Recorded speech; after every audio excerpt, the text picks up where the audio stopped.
Welcome to the 7th Annual CEO Evolution, co-sponsored by Citrin, Cooperman, and Rutgers Business School. Today, we're going to introduce and honor 3 exceptional leaders who are reshaping the future of their industry. We're also going to honor a very special veteran who has shown exceptional leadership in both military and business capacity.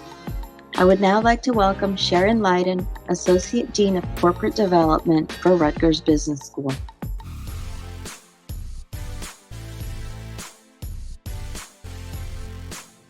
Hello, my name is Sharon Leiden. I'm an Associate Dean of Corporate Engagement at Rutgers Business School, and it's my pleasure to welcome you to the 6th Annual CEO Evolution. RBS has partnered with Citrin Cooperman over these past 6 years, bringing to you successful New Jersey business leaders, CEOs, to tell their stories of success.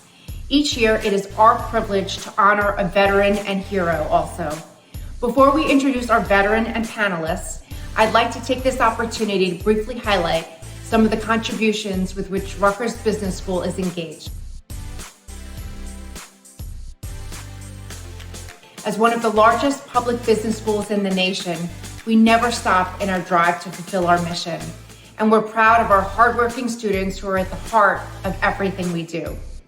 We recently launched many innovative programs, such as our Road to programs, that get students strong job offers to maximize their return on investment for a business degree from our public university. In addition to the high-impact research and conferences like the CEO Evolution, our faculty are also applying their knowledge to help the business community and to make a positive impact. Rutgers Business School's supply chain expertise is helping New Jersey's leading companies increase the amount of business they do with small, diverse-owned companies across the state. The companies such as Johnson & Johnson, Prudential, Merck, Campbell's, Verizon, PCG, BD, RWJ Barnabas Health form the New Jersey CEO Council, set a goal to spend an additional $250 million on contracts with diverse-owned companies by 2025. Rutgers Business School professors and graduate students are working to establish the Diverse Procurement Center of Excellence, which is at the heart of the state's effort to help diverse communities and foster more economic equity. Once again, I welcome you to hear the stories of true leadership with our CEO Evolution. Thank you for joining us.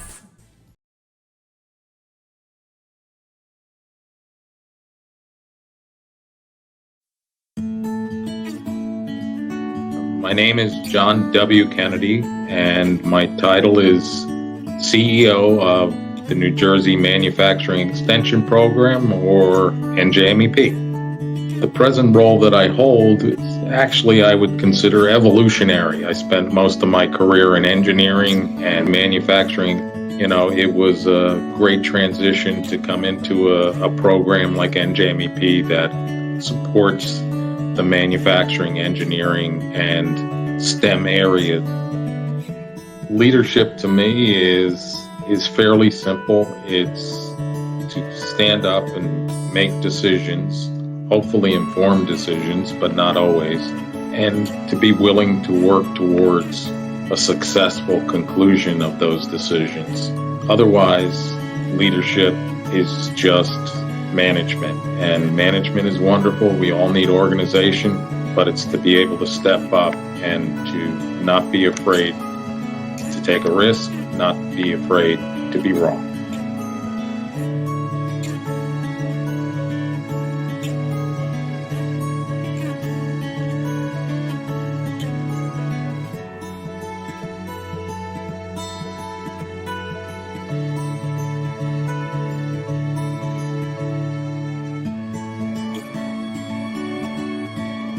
The most challenging part of my job is something that I did not, I'm an engineer, a business person. I own several businesses, and the most challenging part of what I do here at NJMEP is working with politicians. And it's not a knock on politicians, it's just a different mindset. And the state and federal, governments, it's learning a new aspect of how to get things accomplished. And it has been the most challenging to me because for the first 30 years of my career, I didn't do that.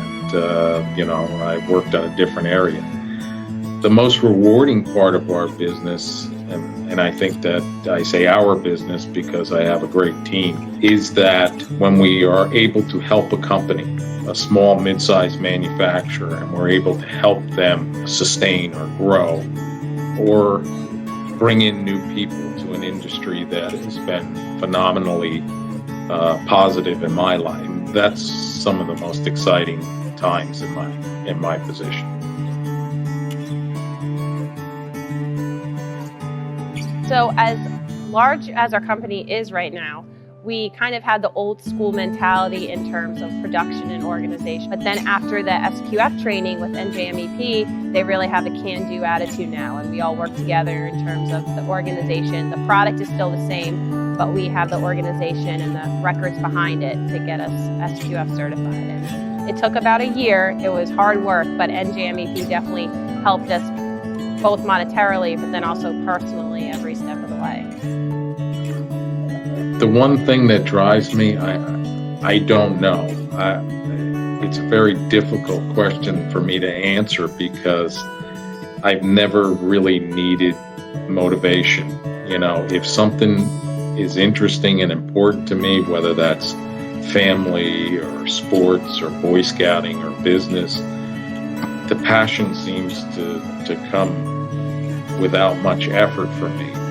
Most important role of the CEO for me, and I've been blessed to be the CEO of not only NJMEP, but several other companies that I owned with my beautiful bride, Cecilia, is that you can't be afraid to take on any job.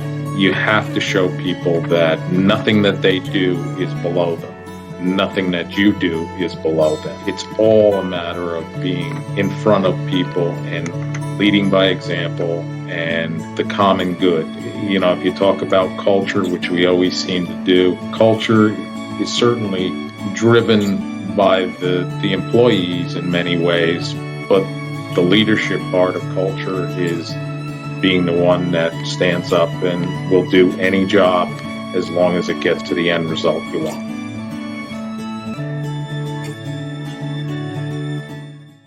Hi, I'm Suchi Ramesh. I'm the founder and CEO of Suchi Inc. My role as CEO and founder of the company, I provide the vision and the direction, but also roll up my sleeves and do whatever it takes to get the job done, whether it is to drive outcome in the short term, but importantly to also keep us focused on the long-term goal. A big part of my backstory is that I'm an immigrant. I think it defines everything that I do. Immigrants, I believe, are a different breed. They come with certain amounts of courage, a high degree of risk, and we have bundles of gratitude for the opportunity in front of us. I am grateful to have a background in software, and I spent my career before Suchi Inc. in technology. So having a front row seat to fast growth B2B product companies really helped me have the experience and the drive to stick it out with the journey that has been Suchi Inc.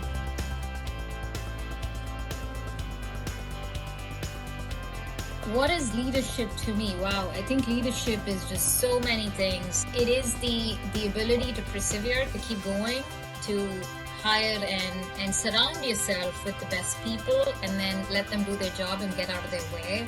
It is having a definition and a tolerance for risk, a hunger to want to drive your own destiny.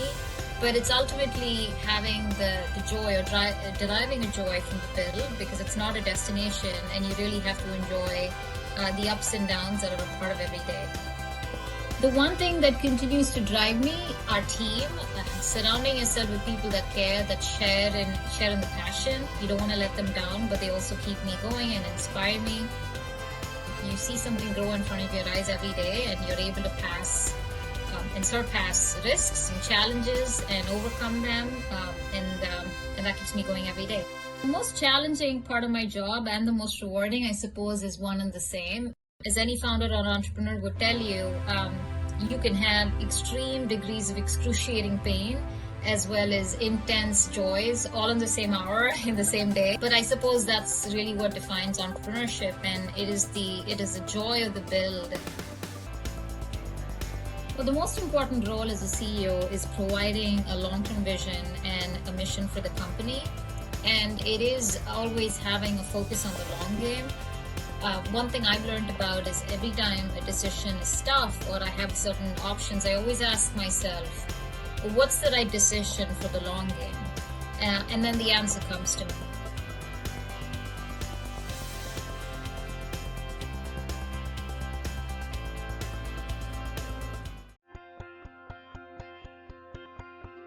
I'm in this present role. It's a family-owned company. It was started very young. In my career, I was 5 when they established, and I've just been around it my entire life. So I just gravitated to it. Started in a manufacturing role as a kid, back when I was 14, 15 years old, and then just stayed with the company right through the 53 years that we've been working. And now I'm the president of the facility, having a great time with it and the people that we employ. Leadership is all about recognizing people, cheering people on, complimenting them when they do great things, along with stoking their imagination and giving them a place to work where they're really excited to come, where they imagine and they put all their talents to work for us, knowing they have a voice in the company and things to that effect. So I think mentoring is huge. So aside from the brick mortar and the machines, I really think the human element is the most important thing I do here as a leader, and really have them enjoy what they're doing each and every day. Again, if you enjoy what you do, you probably never work a day in your life, and that's the goal for me.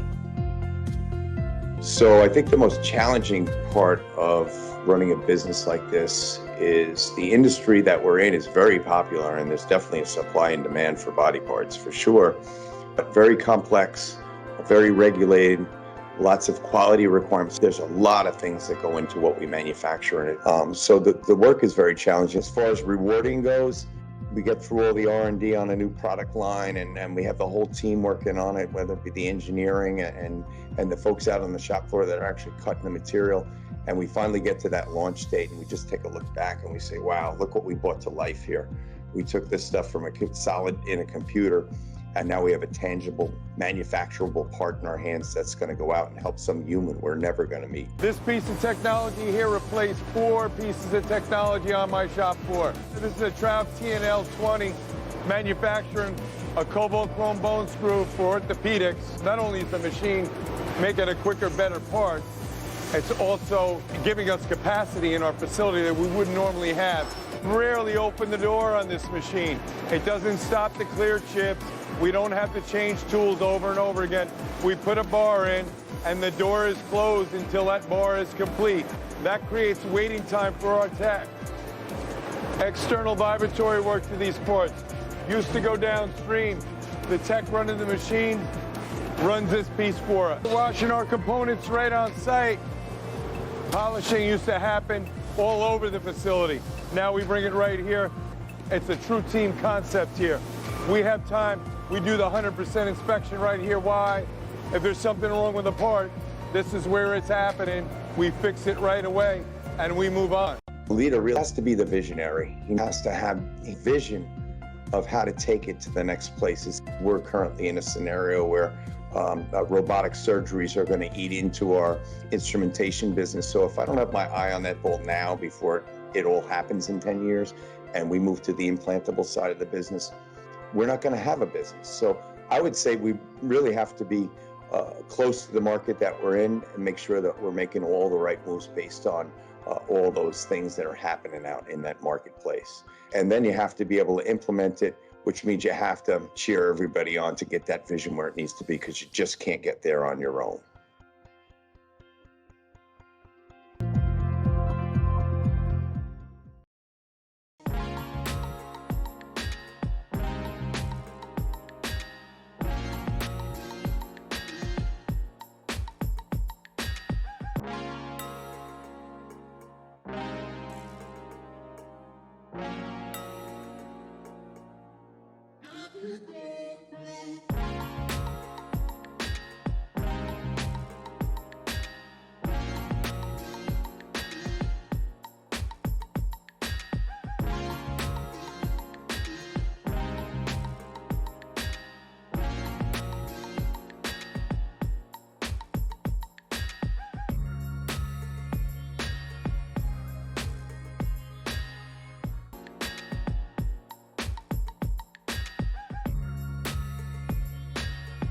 I'm very excited to be moderating this panel of exceptional leaders. My name is Scott Durko. I am a partner at Citrin Cooperman.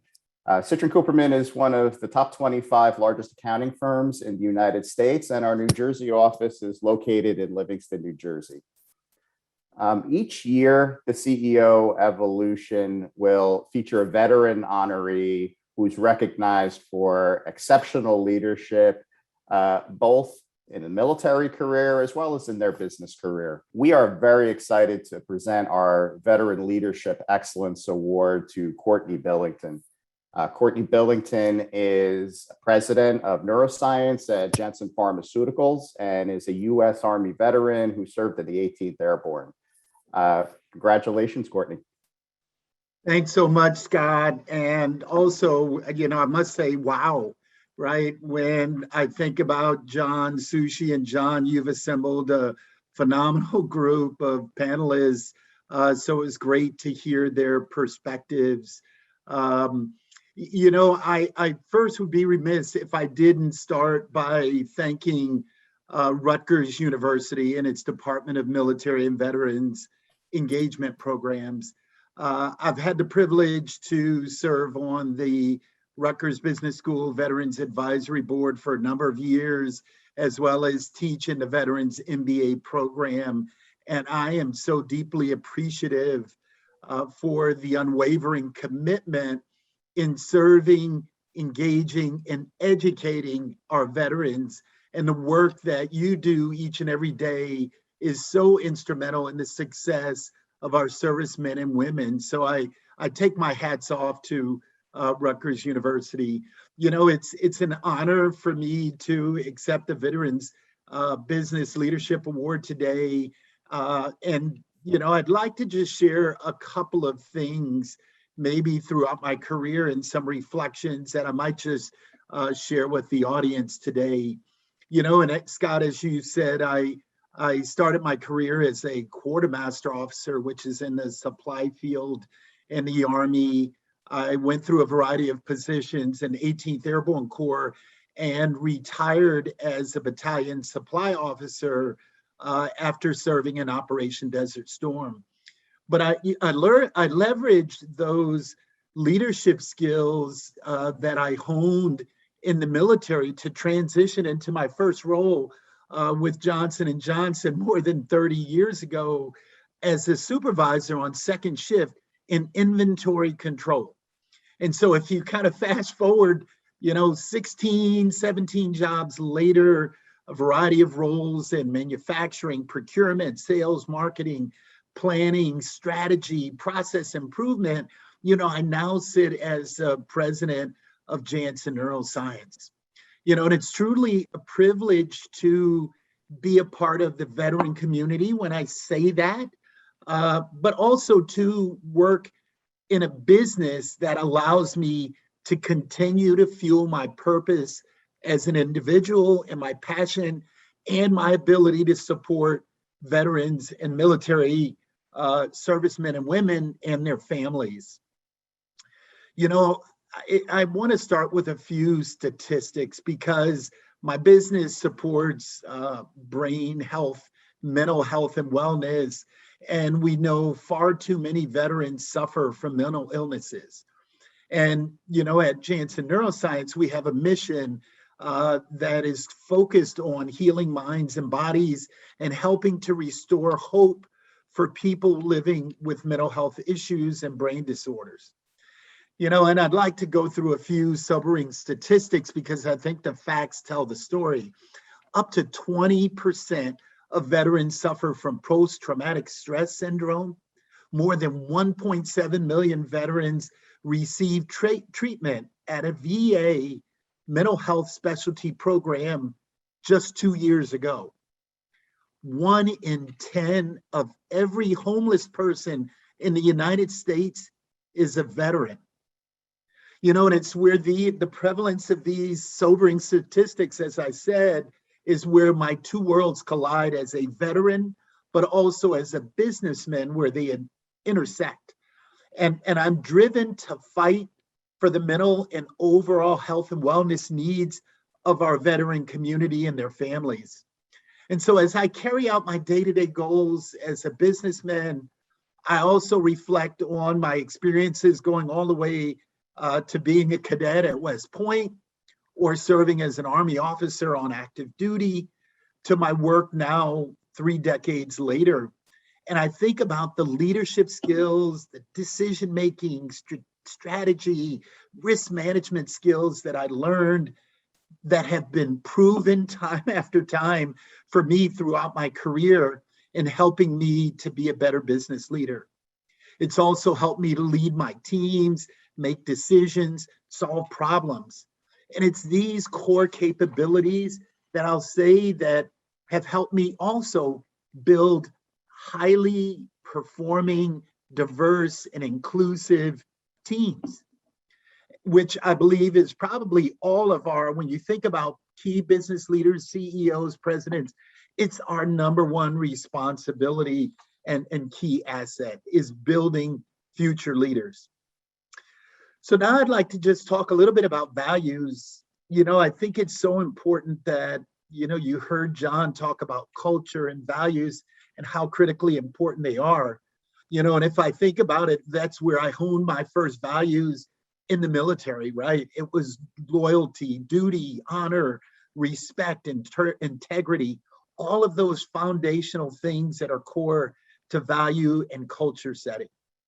I think to Johnson & Johnson, our credo that we have, which, is our statement of values, and it's the doctrine that guides our decision-making and prioritization, where we start with the needs of our customers and patients and the people we serve first. And so my advice to veterans who are thinking about maybe transitioning out of active duty and looking at a core job in either the civilian sector or where you choose to go next, ensure that there is a match of your personal values and that match of the organization that you choose to be a part of. We know that veterans bring very unique skills, competencies, and experiences, and have confidence in those skills and competencies because they're highly sought after in businesses like mine. In fact, J&J has supported military heroes and their families for more than 120 years.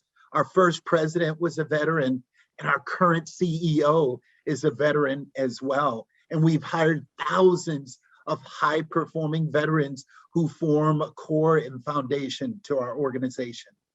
So today, I have the privilege to be a part of our Veterans Leadership Council, which is our employee resource group. I serve as the executive sponsor for that group, and we look to advance the role that veterans can play in our organization, but also in the broader communities in which we serve and support.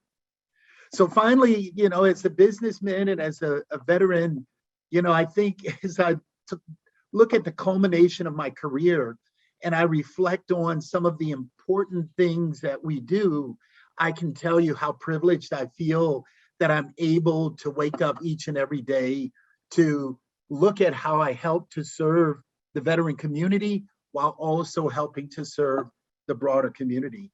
And I just want to, in closing, thank you again for your acknowledgement and support of me. And again, congratulate and thank my fellow panelists today. And with that, I'm going to turn it back over to you, Scott. Thanks a lot, Courtney. And thank you for sharing your story. And thank you for showing up. And we appreciate your service. Thank you. Okay, we're going to jump right into the main part of our program today.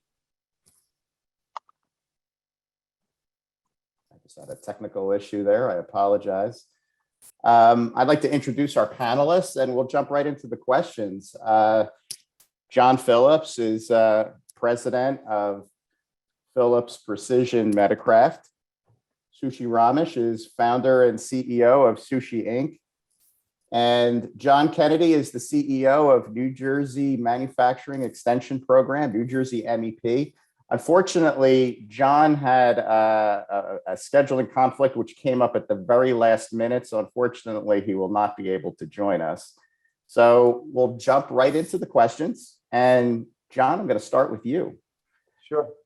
One of the things that you spoke about, you talked a lot about how having great people drives a business and how you're only going to be as strong as the team that you have around you. Talk about the importance of empowering people, giving them a seat at the table, and how that's impacted your business. Yeah, that's a great question. For me, it's all about the people. They are everything. They are the business. They are our culture. They're the most important thing. I guess we've been in business for about 53 years, and for probably 40 plus of those years, I'm not sure we understood that all that well. It was more about the equipment and the parts we were making and things to that effect, and the operators were the operators. That's gone. We first had to build a culture. We really didn't have one. We had one, but not the right one.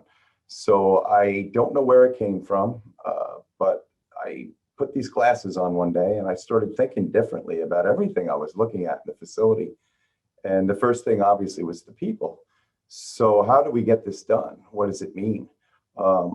As some of the other panelists had said, I took the lead to get this whole ball rolling. And what did we talk about, or what did we build? Mentoring is huge. Just to go out and interact with the people and get their ideas and know you care and all those things. Hey, the boss stopped at my machine. We had a conversation about something I was manufacturing. Do I have any ideas? Where do I want to go next in the company? What would I like to do next? Those kinds of things. Mutual respect. Awesome. I shake hands all the time, COVID or no COVID. I'm a handshaker. I love to meet and greet the people every morning.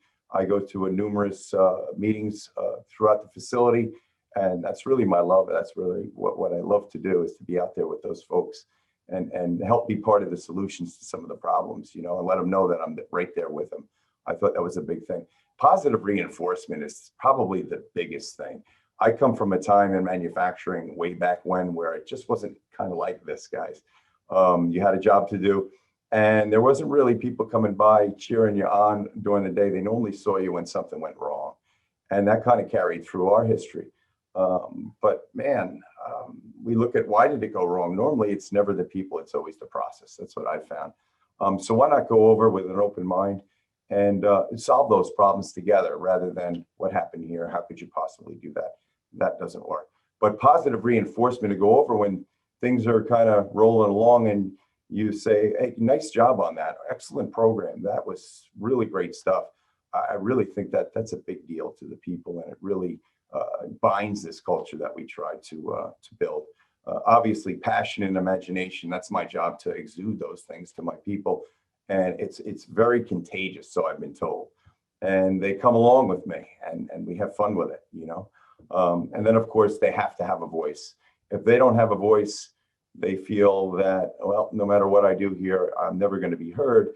And not to get their information or things they're thinking about that could improve the thing they're doing all day long would be a loss to the company. So that's huge. And then obviously my biggest thing that I like to try to do is make sure there's an avenue for these folks to move within the company and move in an upward fashion and take on more responsibility and get excited about it. They have families too. Everybody wants to move on. Nobody wants to come to work every day and do the same thing over and over again. So I'm certain that I have my eyes on that to see who's next and who's going to move up and where we're going to bring these people. So I think once you have a culture, then you can talk about empowering the people and whatnot. And it's almost organic at that point. You already really have empowered them through this process of building a culture. So you look at any big company, whether it be Tesla, Microsoft, and whatnot. These people have great people. We went to the moon because we had great people. No one person did any of this. So I'm a big believer in that. That was great, John. Thank you. Suchi, one of the qualities of a great leader is not only to motivate and inspire them, but also to convince them that your vision's the right vision.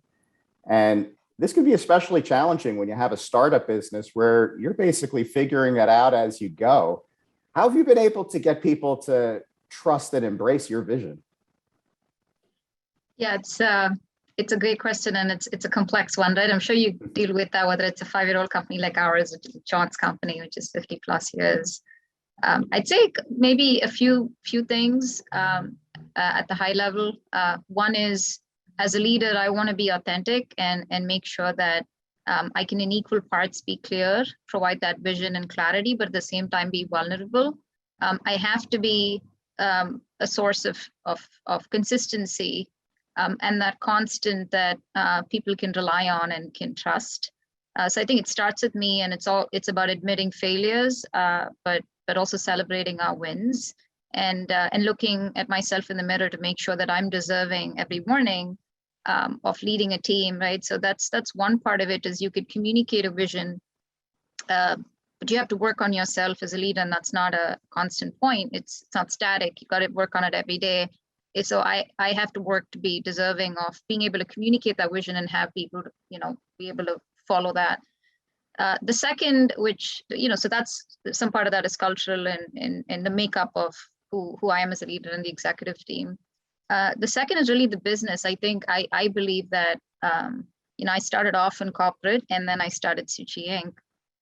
And so for me, it was always very clear that something that whatever we set out to do had to be a large market, and that our solution could potentially be a dominant if we forged our path the right way. And so I think that is another part of it, is truly motivated and ambitious people want to get behind a purpose that could be a massive dominant, right? Can be something that truly transforms. And I believe that if you do that, so I mean, not that there's different kinds of entrepreneurship, but I think for us, we have a bunch of really ambitious people that believe that what we can do can be very successful and provide a solution that can transform and change the way the world of supply chains and manufacturing work. And I think maybe the last point I would say is being all in. One of the I know the question was to me, but one of the questions I would have for John at some point, that if he has a chance to answer it, is I study companies obsessively and at different stages. And it's actually it's quite uncommon to get companies to last 30, 40, 50 years. So I think what John has accomplished is pretty fantastic, right? But so coming back to your question to me, I think it's showing that all-in commitment. I'm all in. And I think the team around me can smell that and sense that. And then that way you drive that same contagion in a positive way around you, right? Because it's the long game. And I think that's the other part of it, is if you truly have a transformative vision, it's not happening overnight. It could take years and years and years. And then you're building something that's a multi-generational business. And so you have a long-term goal. I think that provides that additional glue as well.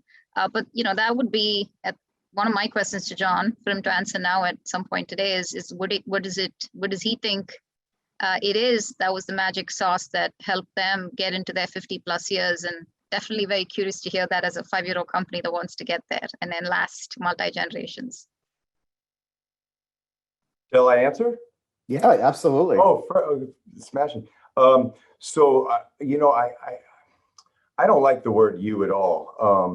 It's really, as Suchi has said, we're just the visionaries and we're the go-to folks when there's hard decisions to be made and we have to make the right moves and such. But really, it's I set the direction, but the people are the ones that really are getting this done. You look at our success program. We're only 6 years in and we've completely transformed the facility. Whereas you could come here any day of the week and walk in and just see a pristine facility. And it really, at this point, has nothing to do with me because we have our 5S success meetings and things like that. So it's just, but to Suchi's point, there's work to be done. And we just keep driving in that direction. And I make sure that we take time at the end of the year, end of the quarter, whatever it may be. And I keep a running track record of our victories. And I like to go back and review, what did we get done this year? And it's just amazing to go back and see all the great things that we've accomplished together as a team. I think if you don't review what you've accomplished for the year, you kind of get lost. And it's just that daily thing, what's next? You really have to review and say, wow, that was a great job by all of us, so you can all enjoy it together. So again, I don't know where this culture thing came from, guys. I'm not a well-read guy. I like interacting with people. I like asking questions and learning things all day long, but I don't know. I believe in a higher power. I think somebody just gave me this ability to create a culture that we all just know and love and get the best out of everyone in that regard. So I hope I answered some of your questions. You know, it's interesting. So many things that both of you said have resonated with me. I think about my own career, and one of the things that's always motivated me personally was working for people. There were always those certain people throughout your career that I always felt wanted to hear what I had to say. They would ask me my opinion on things.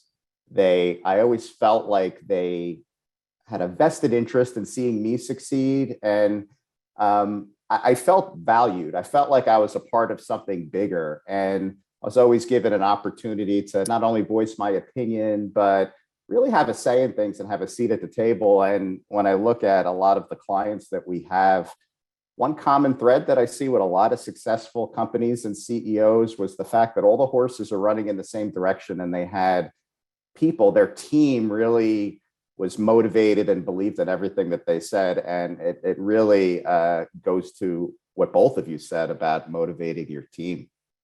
Suchi, I'm going to jump back to you.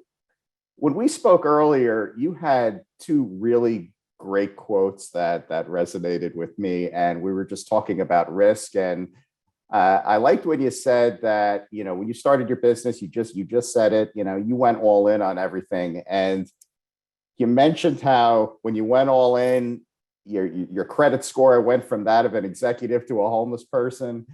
And you also said that you can't make meaningful change by attacking things at the fringes. Talk a little bit about the importance of taking risks and being a successful leader. Yeah, sure. I'll start with the last part of your question, and then I'll come back, to the first. So I think risk is there's this glamour, right, on the outside, and you talk about entrepreneurship. Is that and I think the first thing is we have to define risks for ourselves. Is that not everybody's path is entrepreneurship, and that's just fine. As I think you define risk for yourself. And then even if it's the path of entrepreneurship, there's a gazillion different forms of it, right? There was a bakery that was interviewed as a part of John Kennedy's piece, and I thought that was beautiful. And so I want to, I do want to point that out, but to me, as I think about my definition of risk, I was very lucky to be at the right places at the right time, fairly young, with some really fast-growing startups that became unicorns. But to me, that was more risky than starting my own venture, because I couldn't see a way to control my own destiny. And for me, controlling my path was creating something that I could build up from the ground up, and that could be transformative in the solution it offered the industry, right? And so that's what I mean to your other question is, attacking something at the outskirts or the peripherals versus building a solution and manufacturing a supply chain that can transform, that could change the old guard. And that could truly reinvent, destroy the old, create the new, or in other words, disrupt, although the word is often abused, the way things are being done, right? And for me, that meant I had to, if I were to do that, I had to take myself away from the comfort zone of being with companies that, again, I was really lucky to be a part of them, fantastic companies. I was getting a really good paycheck, right? So that's what I meant by having the credit score of an executive too. And for me, going in, listen, today, 2.5 years in, we raised money from one of the best known venture funds in the Northeast and arguably across the United States, Edison Partners, and the name is fairly well known. But when I started the company as an immigrant, I came here with my first few jobs. I didn't really have much of a network. So the choice for me was, do I go spend money trying to build a network from scratch? Or should I just, focus on building the company and creating a product, but that needed funds. And so I had to also go financially all in, beyond putting in my savings, also taking on loans that I'd guaranteed. So that's why, for me, it was going from the credit score to that point of an executive to that of a homeless person. But again, if you contextualize it, the risk for me was still a somewhat smart risk, right? So from the outside looking in, wow, that's a pretty big transformation in one's position, if you would. but it all made sense to me because I was investing in myself, but I was also investing in the idea that I thought once well executed could be something magical. That's amazing. I've never been in the position to actually have put all my chips on the table the way you have. I admire the fact that you were able to just make that move like my dad did when he had 3 kids and a house and a mortgage and start his own business. That's amazing stuff. So, oh, great thank you. job. It's a thin line between a good job and crazy, right? It's just like a really thin line. So. But it is interesting how how leaders think, because you could have also easily taken the safe road, and you had a great job at Intel. You could have taken the safe route, and had a nice salary, had a nice, comfortable living, and but you chose to go all in. So it's great insight into your thinking. And John, you took some risks too. You took some big risks in really investing in the company. You made big investments in technology. You made big investments in process improvement. We were just talking previously about, if you could think about how manufacturing facilities looked way back in the day, and I'm looking at the picture behind you, and you can eat off that floor. It's so clean. It's there's a lot of investments that you made, and people, it's just their natural tendency. A lot of people are resistant to change. They get very comfortable in their way of doing things, and they just want to keep doing things the same way. It's just a natural tendency with people. How do you convince your team that all of this change that you're making is not only going to be good for the company, but it's going to be great for them too? Yeah, that was very interesting. And my journey was a little bit different in that it wasn't really my facility. I've evolved through the business in almost every component. So I got out of college, computer science major, 86. The PC was invented, and off we go. So it was that piece. I really wasn't back in the facility itself for quite a while. I was a sales guy. I was bringing a book of business. Obviously, I was here. I implemented an ERP system with my team. That took a few years. So that kind of stuff was happening. But I found most recently 6 years ago, when I accidentally ran into a mentor of mine who taught me what some of these things really meant, and gave me these new glasses to look through.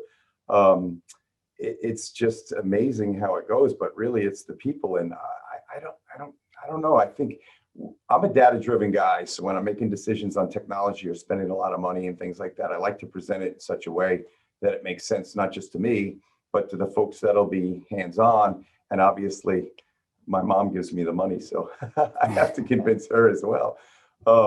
In any event, that's kind of really how it's happened. But it was interesting. They still had ties to mom and dad at that point. So when they saw these things going on and they didn't quite understand them, that would be a beeline back to the boss, and then they would come in, shut my door, and we'd have a conversation about that. So it was an interesting road. But I thought I learned one thing from my mentor. I learned from when people are having issues with something, or there's something new and they're not quite taking to it, ask them why, and just keep asking them why. So we would ask questions somewhat like, don't you like the clean facility? Don't you like having everything you need near you when you need it? Don't you like the fact that we have a way that you can move up in the company?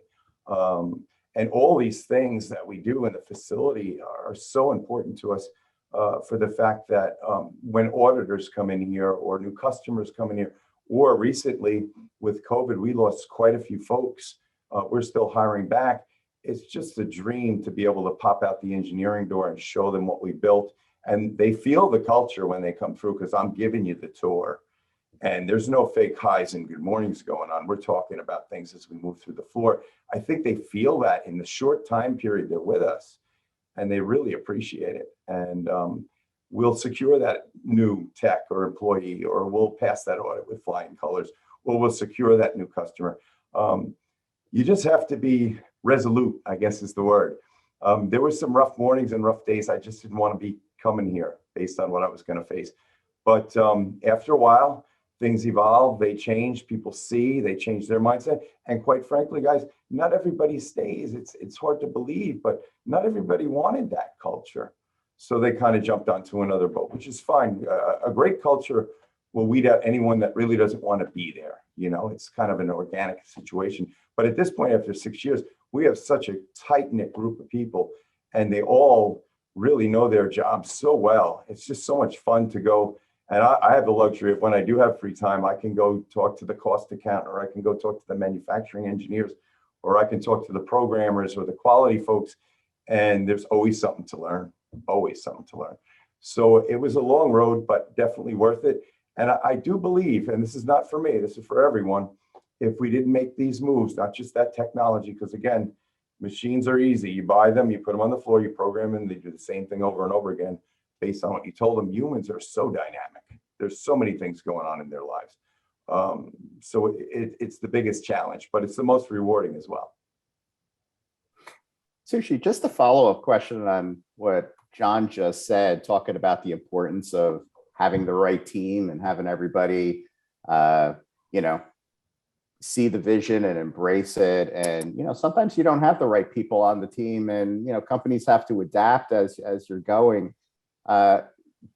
Starting up your business, I'm sure you had to deal with, a lot of that, just making sure, evolving the team to get it to the point where all the horses were running in the same direction. How did you deal with that at your company? Yeah, it's for us, it feels like, 5 years has felt like 50 in just the number of phases. Like everything happens fast, but so much happens on every phase too when you're a startup. Two things I think added to hyper transformation for us pretty much every minute of our existence. One was we were scaling fast. So we had to make pretty quick changes to the structure of the team as we evolved.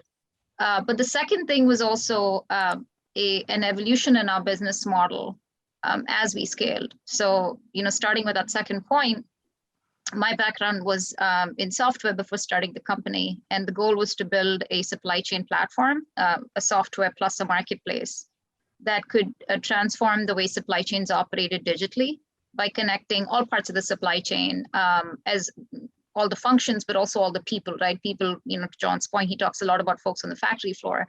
And there's very few systems that democratize access, not just for folks in corporate sitting in the office, but also folks on the floor, agents, factories, et cetera.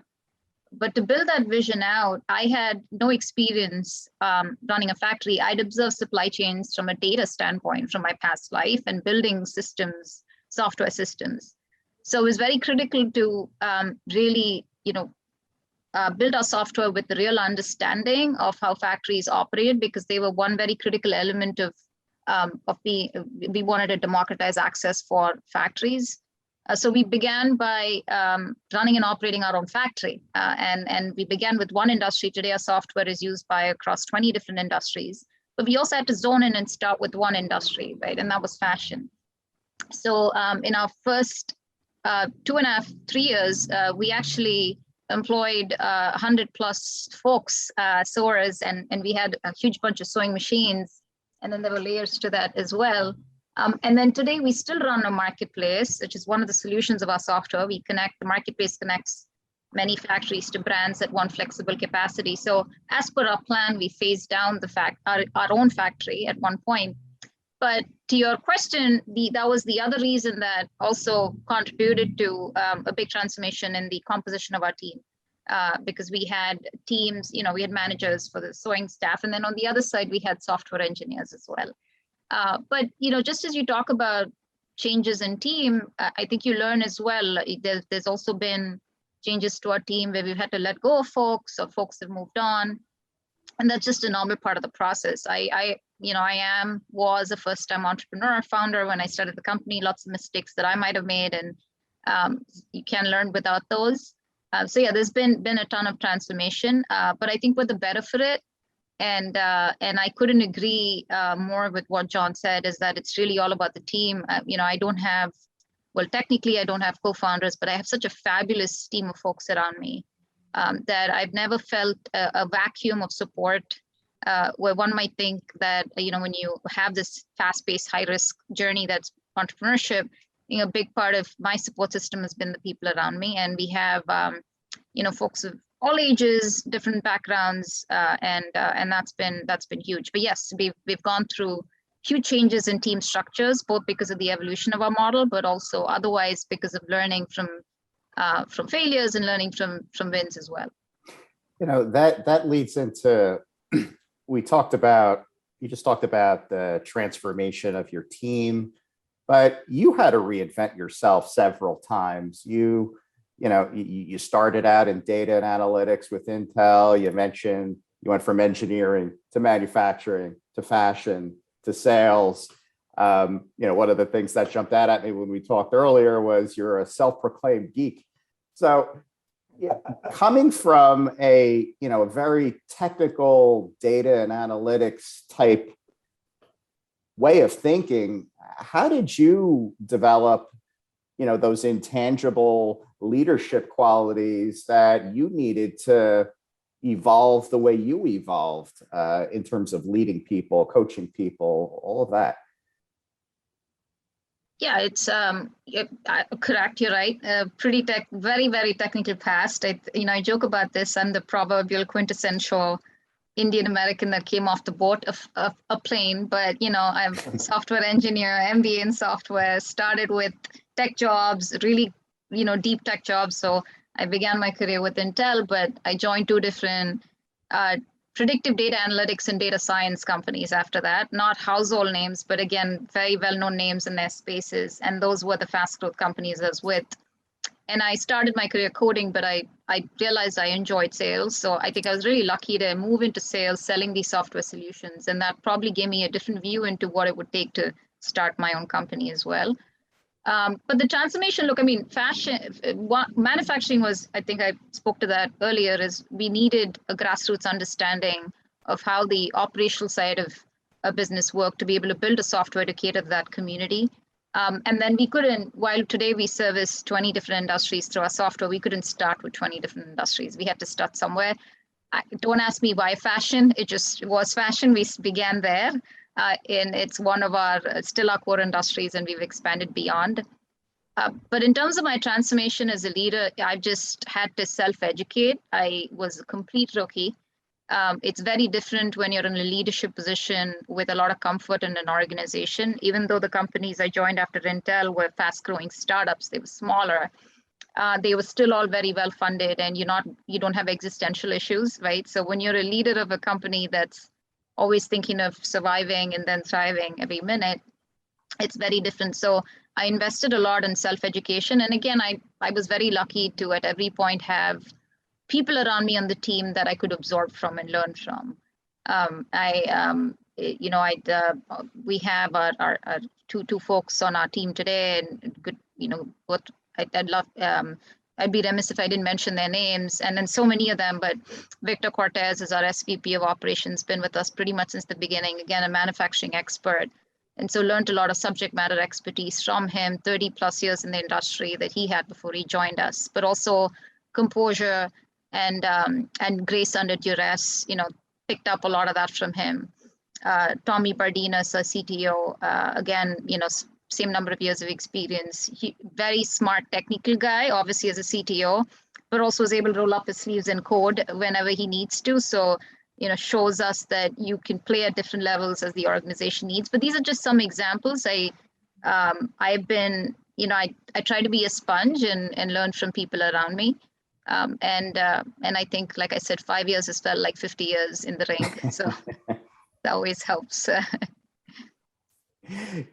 John, one of the things we talked about, prior to today, you talked about the fact that you mentioned how you can't know everything. Just playing off right what Suchi said, how you can't know everything, and you always have to be willing to listen to new ideas, learn from people around you, especially about things that you're not well versed. For example, you're in a high technology business where constantly technology is evolving constantly, and you need to listen to people and rely on people to educate you on these new ways of doing business. And you're coming from a family business that they were probably doing the same things for decades. And, the investments that you made in the company, I'm sure drastically transformed a lot of not only processes, procedures, but just how you do business. Yeah, it's a great question. I think the tech side, I really have to thank the owners of the company for having the confidence in us to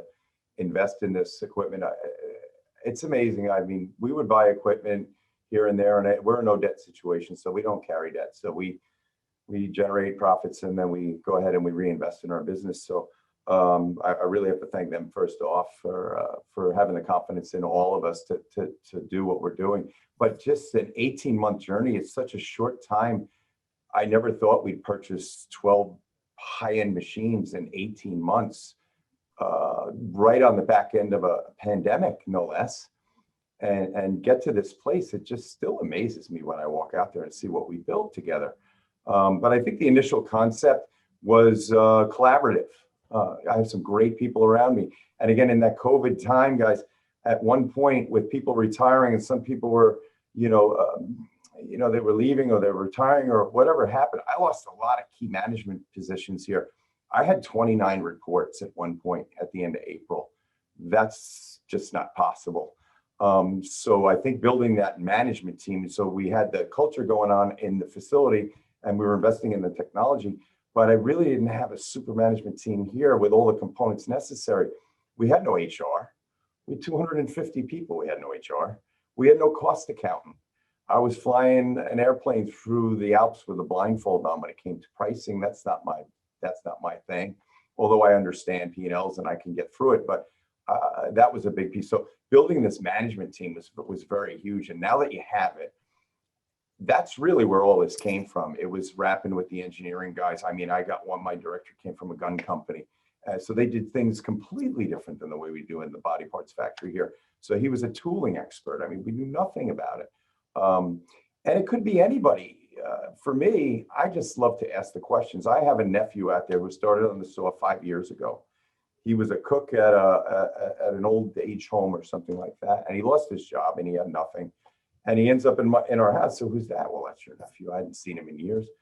This kid was the most passionate kid I ever saw in my life.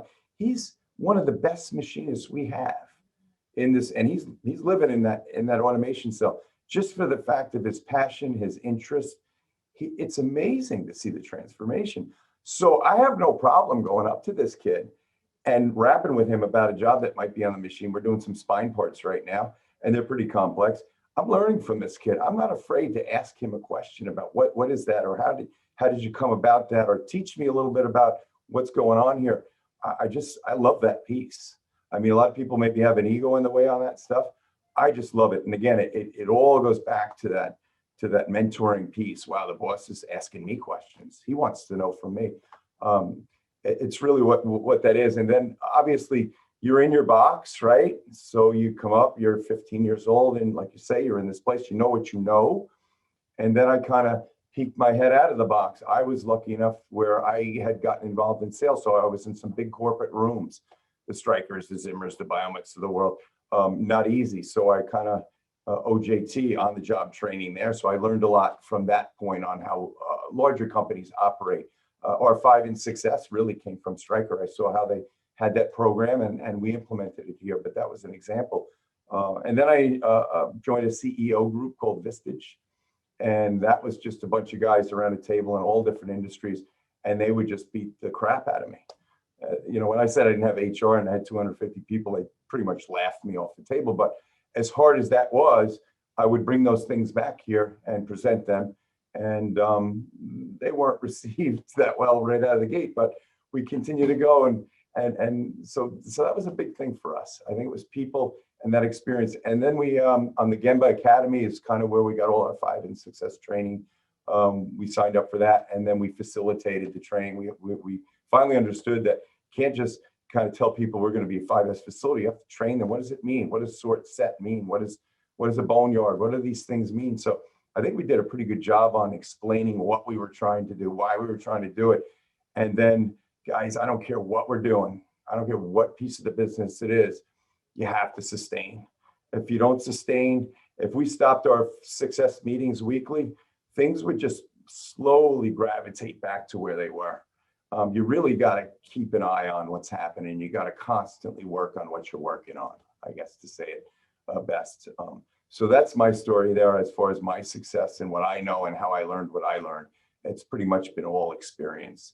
And then there's some God-given things in me that I just think I exude for some reason. I don't know. I'm just an excitable little guy. I'm very passionate and I love people.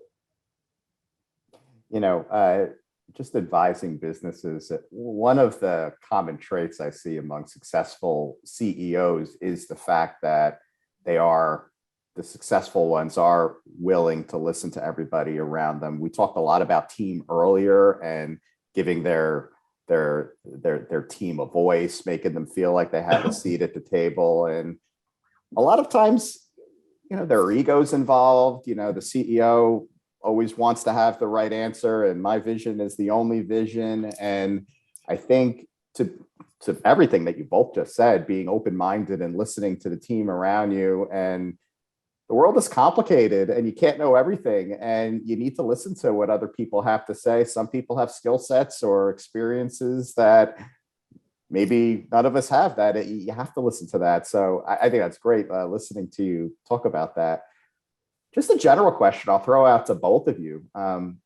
We talked a lot about your journey and the investments in the company and building the team around you.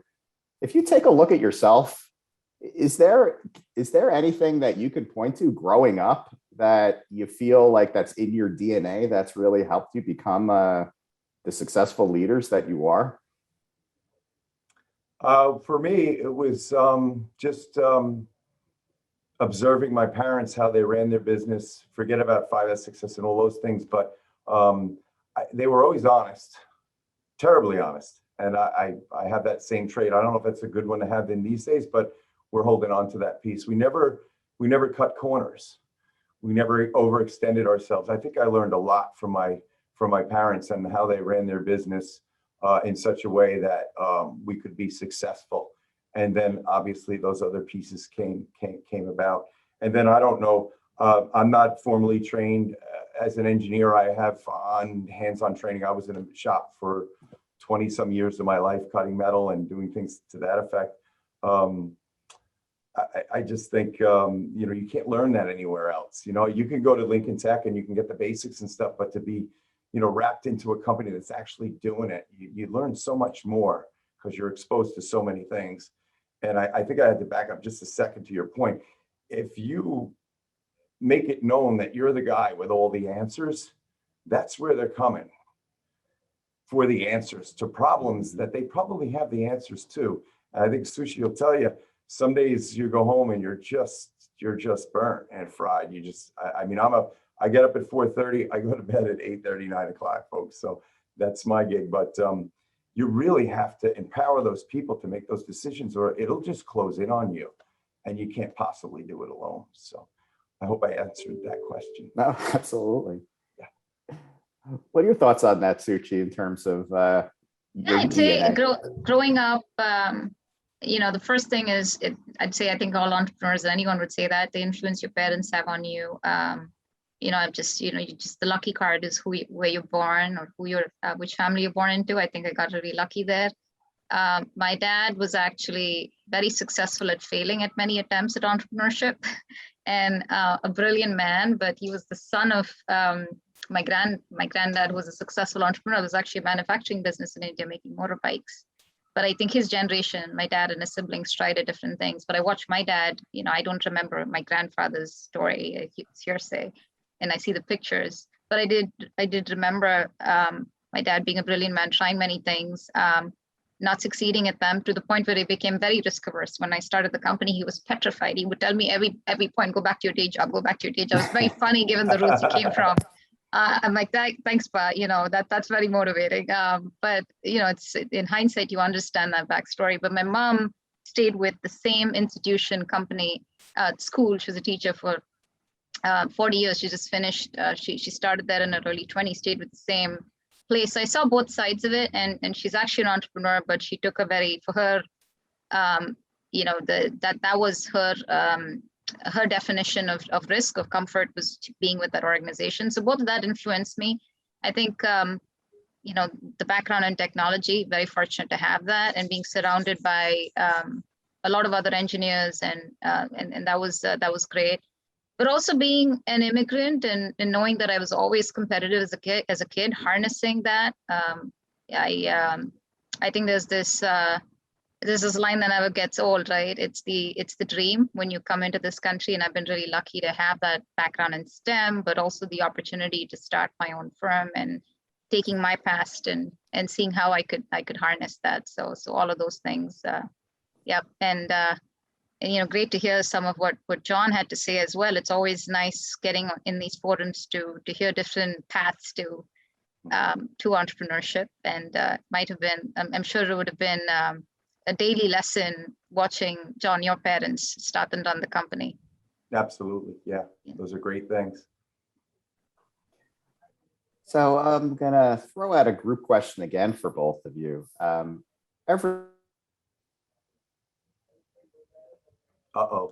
Sushi, it looks like we have our first technical problem.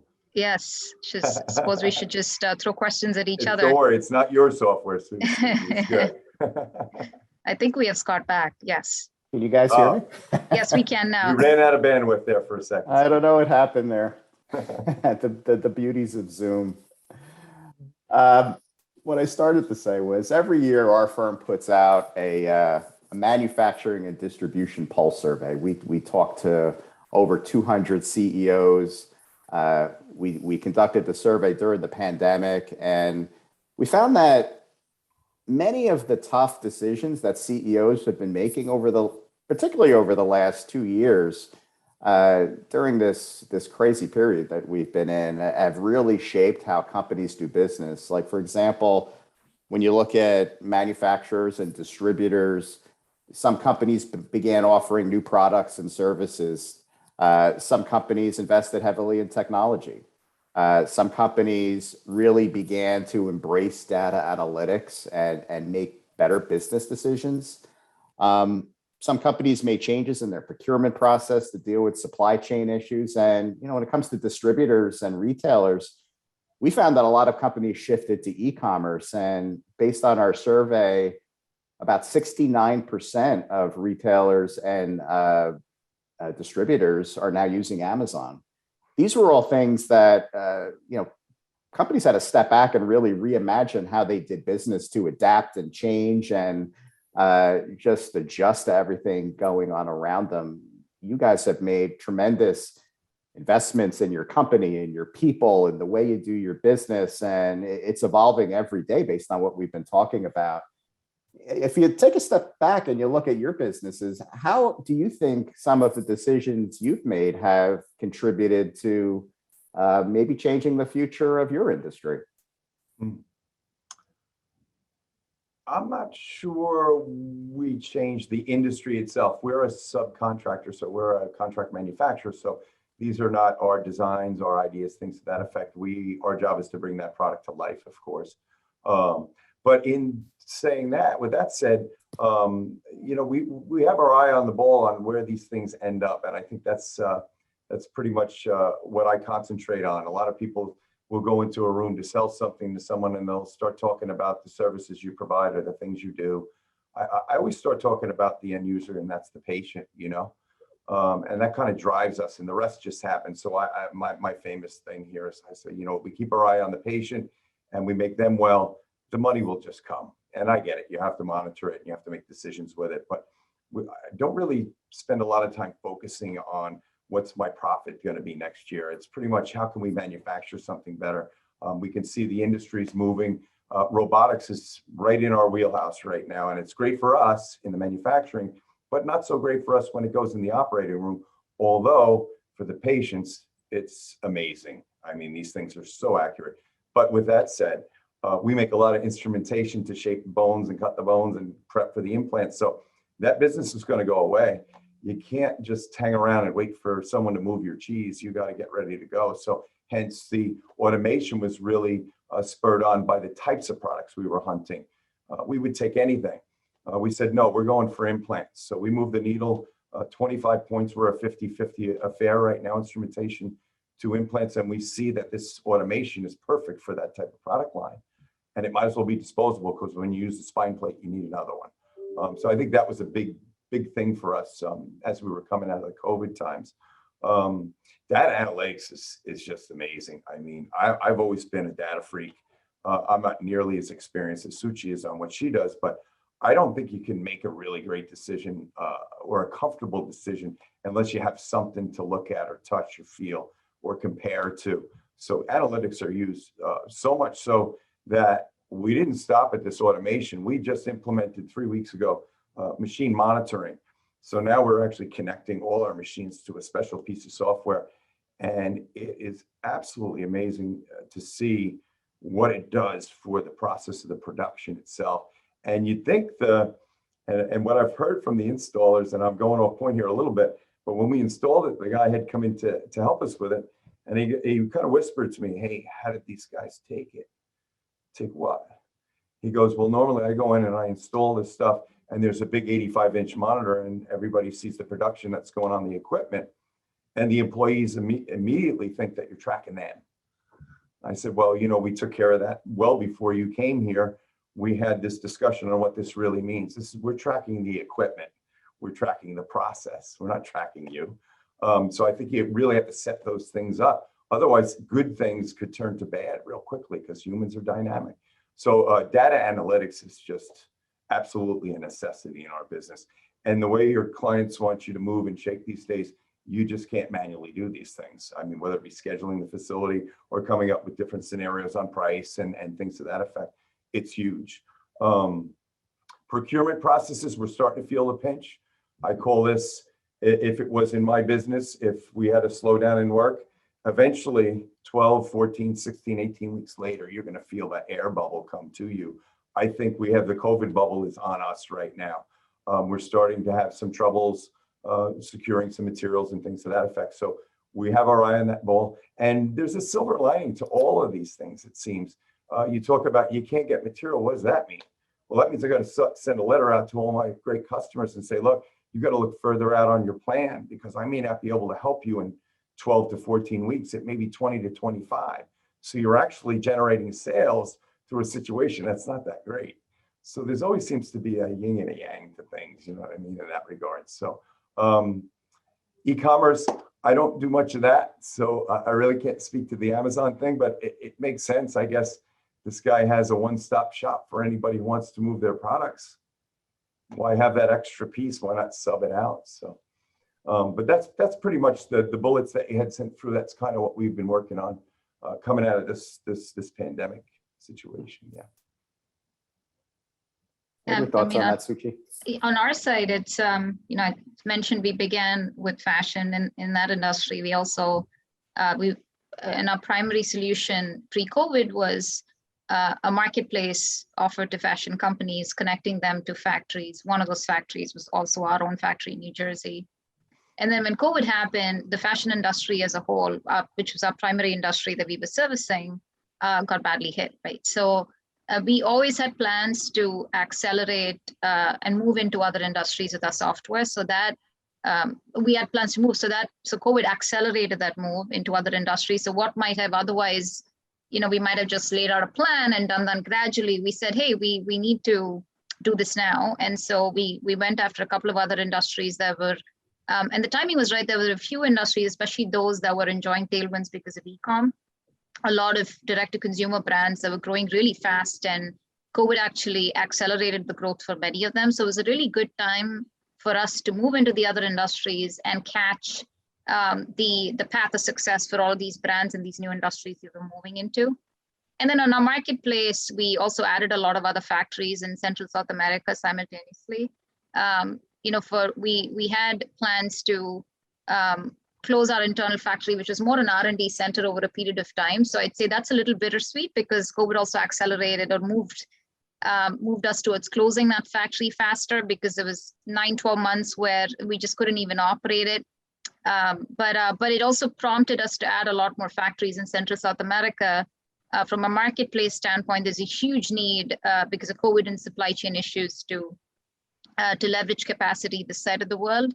And so it's, you always want to, at that point, it's when you're facing all these changes and the future is unknown, it's scary, right? But then every challenge and every black swan event, as they call it, I think also gives you the opportunity to reinvent. And in today, I think the software adoption in new industries, we're super excited and proud of it. And I'm glad we made the changes and the expansion into new categories when we did.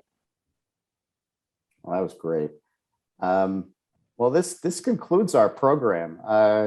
John Suchi, thank you very much for sharing your stories with us, sharing your thoughts. Sure. I'd also like to thank Rutgers University for being a great partner in this annual event.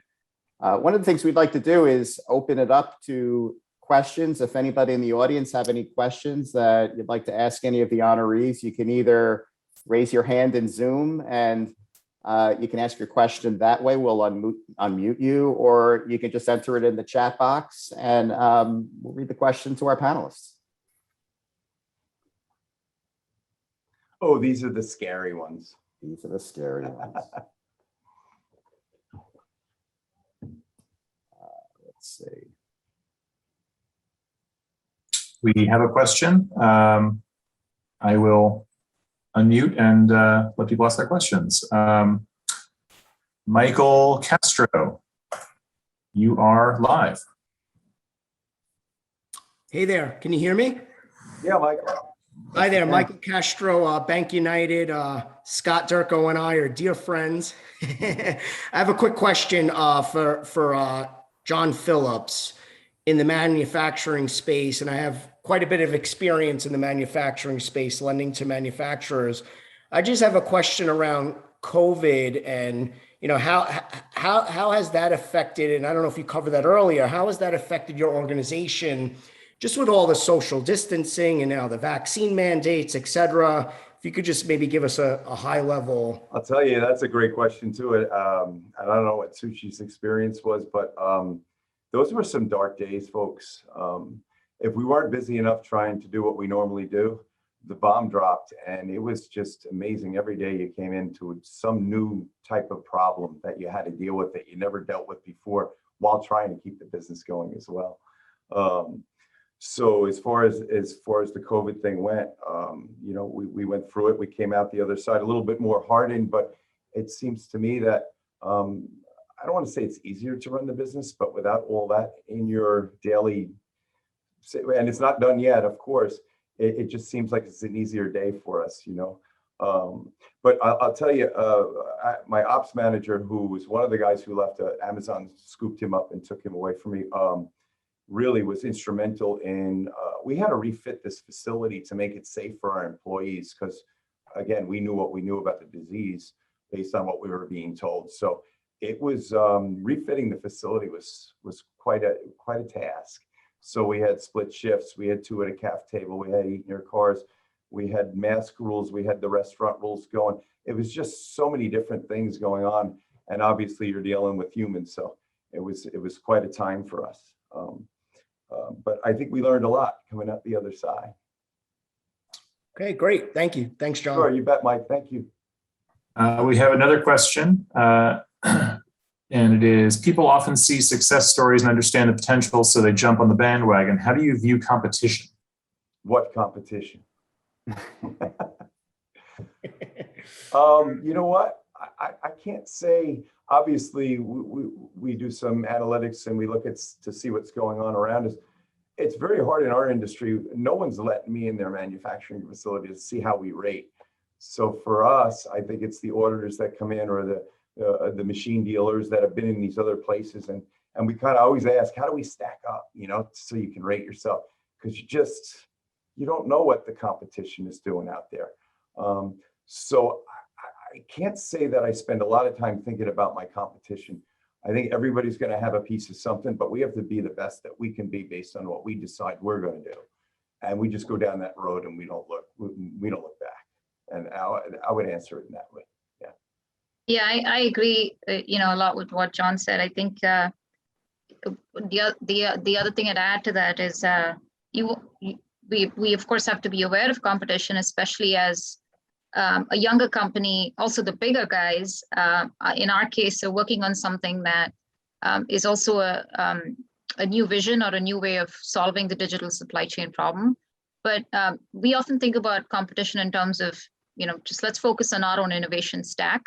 And that's actually a great book. The innovation stack is not a phrase we came up with, but it's something that helps us focus our efforts. And the innovation stack doesn't just necessarily need to be about, technology. John spoke a lot about culture, is that's one of the unique elements of any company's innovation stack, whether it's your own technology, it's the way you price something, it's the kind of people you have on your team, the experience of the founder. And there's a mathematical example in the book that really resonated with me, which was if some other competitor has an 80% chance of replicating one of the elements of your innovation stack, and if your innovation stack, if you identify 10 things that are unique about your business, now if they have to replicate 2 things, that's 8 into 8, that's a 64% chance, right? And then if you take the third, that's a 48% chance, replicating 3 things, and so on and so forth, because it's then 8 to the factor of 10 or 11 or 12. So then if you have 10 items in your innovation stack, it's almost impossible for another company to compete with that. So that's really how we view it, is you want to be aware of competition, but if you hyper-focus on your innovation stack and you're really aware of what differentiates you, you just keep your focus, then there's really no stopping you. Agreed. We have another question. Do you have any advice for new entrepreneurs? I'm not sure I was ever really a new entrepreneur. I like I said, I had a great head start, unlike Sushi here, who really threw it out there. It's honesty and hard work, I would say, and really surrounding yourself with the right people. And no matter how big or small you are, identify those areas that are key and important to the business and find that right person for yourself and begin to build that culture right out of the gate. I would say would help you along greatly on your journey. Yeah, there's so many things you could say in response to that. First, I'm happy to speak with anyone that's looking to start their own venture, right? There's a lot of stories I could exchange, but start now. Don't overthink it. I think a lot of entrepreneurs are almost overburdened by overthinking of it, and I just say think less, do more, because there's just no way business plans. I don't have I don't give a lot of points to business plans. It's all great. A 2-page business plan is just good, and then you just have to start doing. The second thing that I spoke about earlier is defining what your version of entrepreneurship and risk is, because there's this continuum, and there could be 100 million versions of it. So on the one path, of course, it's raising money and building something that's really big and perhaps not profitable for a long time to come. And then at the other end of the spectrum is really building something you can control, that you could fully own, where you're driving to profitability as quickly as you can. And both are fantastic businesses. It's just very, very different businesses. So defining that up front and what your goals are, what's your purpose, and what's going to help get you the most satisfaction, that's important to define up front. And that's a great point too, even for well-established businesses like yours and ours. I think I personally get down to the end of the year, I do my review on what we've accomplished, and then I start digging around in my mind about what do we do next? What are we going to do next? Throw it down, and I'll bring a team of people in. It could be the accounting group or the engineering group or whatever. Guys, what are we doing next? What are we going to do next? What are we going to buy next? How are we going to make our products? Whatever it may be. I think you really need a running list, whether you're just starting or if you're going from year to year. I think you really need, if you don't have a target, you really can't shoot at anything, For sure. And speaking of next, we have one more question. What are your expectations for growth in 2022? I can take the first and well, I'll just, John, you've been nice to take each of them first. I could pass it back to you or take it first.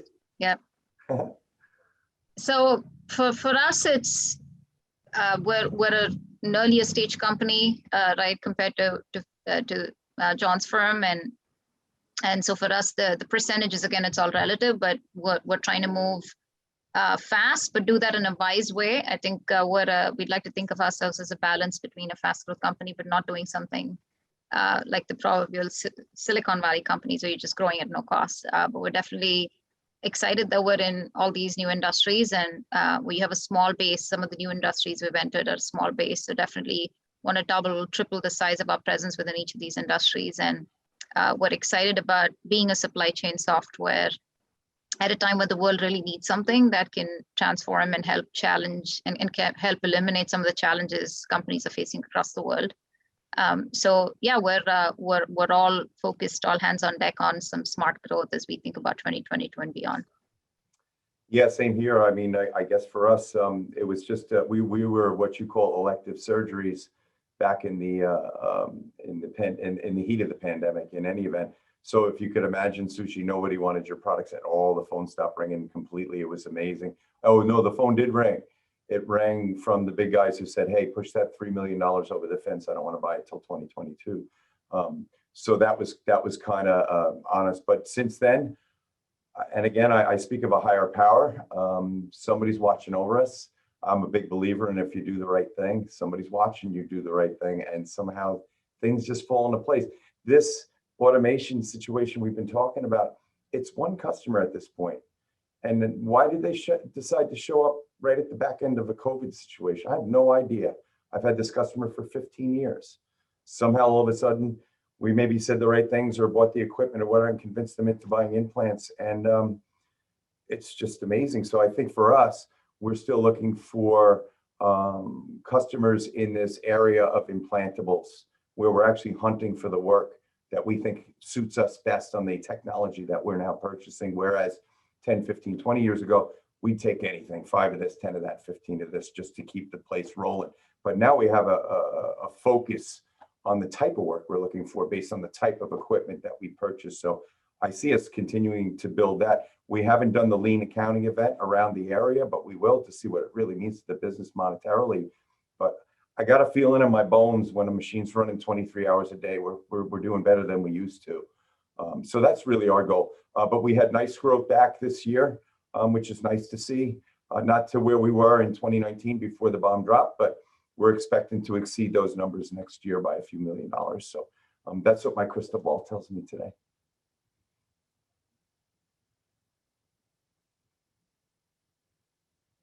You're muted, Scott. I'll figure out Zoom at some point, I promise. We'll never figure out Zoom. Well, it looks like we have no more questions. Again, Suchi, John, thank you very much for sharing your day with us. Thank you, everybody, for joining us. We are finishing 1 minute ahead of schedule, so that's impressive. Hey, Scott, one question. Yes. Is Sushi, is your contact information available? I was intrigued about your software. I'd like to read up about it, if I may. Yeah, for sure. I'd love to reach out. I was going to say, it's great. It's been so awesome to hear your story. And thank you so much. And likewise. I have firsthand experience, because I know it's not easy to take a business that a different generation has built and then take it to a different level. I've experienced that firsthand. So very impressive. And I'll reach out. I'll get the info from Scott. That'd be great. Thank you so much. And thank you, Scott and Citrin, for organizing this. This was great. Guys, this was really great. Yeah, this was a lot of fun. Yeah, it's really great. Again, I'd like to thank Rutgers for being a great partner, and we're going to release a recording of this event. It'll be released shortly for everybody who attended. And thank you for showing up, and have a great day, everybody. Thanks so much, everyone. Good luck in the rest of the year, and have a great 2022. Thank you. Thank you.